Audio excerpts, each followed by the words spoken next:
Halo semua, kami dari kelompok 7.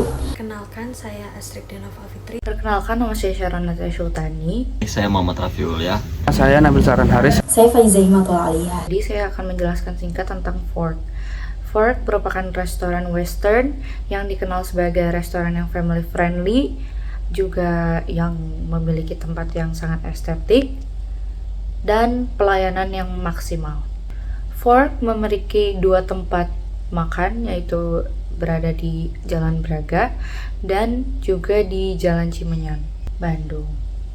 Di Fork yang Jalan Cimenyan sendiri, yaitu Forkwood, terdapat juga peternakan dan juga perkebunannya.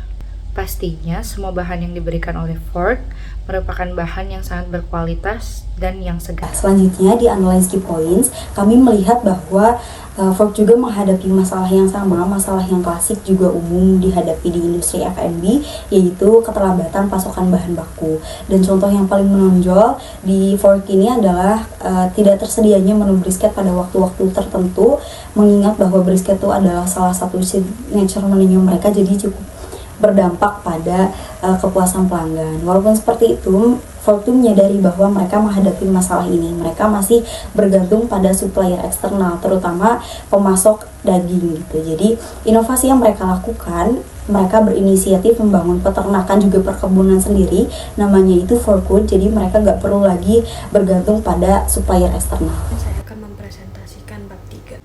Sebelum jadi Fork, restoran ini bernama Luberground. Saat pandemi, layanan dine-in terhenti dan penjualan turun drastis.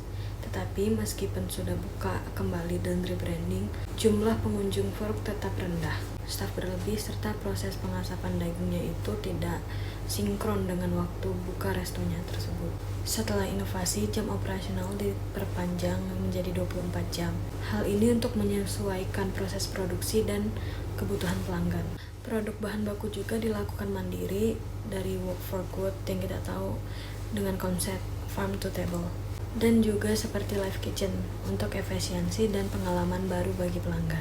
Hasil positifnya, efisiensi meningkat tanpa PHK, jadi Fork tidak memberhentikan karyawannya. Pelayanannya lebih cepat dan pengalaman baru bagi pelanggan, seperti live kitchen tersebut.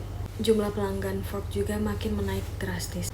Peningkatan pengunjung juga bisa kita lihat dari Fork yang waiting list hampir setiap hari dan populernya Fork di media sosial. Selanjutnya, saya akan menjelaskan tentang explain the risk in the operation area. Before and after innovation di operational risk-nya, yang pertama, Fork restoran menghadapi resiko seperti kegagalan peralatan dapur, misalnya oven, lemari, sistem, dan lain-lain yang dapat mengganggu persiapan dan layanan makanan. Yang kedua, ada Fork itu menghadapi keterlambatan bahan segar, pengiriman bahan segar dari pemasok, terutama selama periode puncak atau karena faktor eksternal seperti kemacetan atau cuaca dapat mengakibatkan kekurangan menu atau kualitas makanan yang terganggu. Selanjutnya juga Fork itu mengalami masalah ketidakhadiran staf atau tingkat pergantian staf yang tinggi yang dapat menyebabkan kemacetan seperti layanan yang lebih lambat dan kepuasan pelanggan yang berkurang.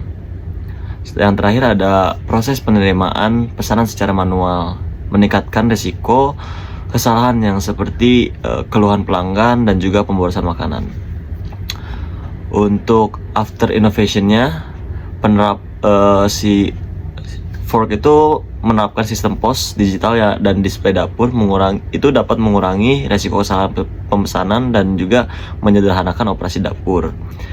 Yang kedua juga pelacakan inventaris dan pengiriman pemasok yang lebih baik, jadi bisa meminimalkan resiko kekurangan bahan. Yang ketiga juga ada program pemeliharaan terjadwal untuk peralatan dapur seperti untuk mencegah kerusakan yang tidak terduga. Dan yang terakhir juga program pelatihan yang ditingkatkan untuk teknologi baru. dan standar layanan mengurangi resiko kesalahan operasional dan meningkatkan konsistensi. Saya akan menjelaskan explain the risk in the operation area. Yang pertama ada before innovation. Before innovationnya yaitu Ford sangat bergantung pada pemasok eksternal untuk bahan-bahan utama seperti daging, asap, dan roti. Ketergantungan ini menimbulkan risiko keterlambatan pasokan dan fluktuasi harga dalam bahan baku.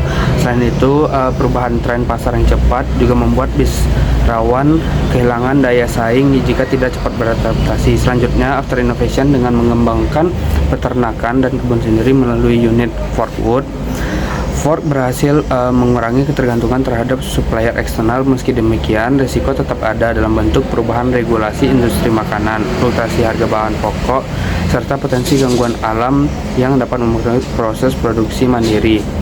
Selanjutnya, explain the risk in the operation areas, suggestion for future risk management. Yang pertama, membuat jaringan pemasok alternatif. Yang kedua, maintenance rutin dan investasi teknologi. Yang ketiga, pelatihan dan rotasi staff. Yang keempat, audit kualitas dan SOP terstandarisasi.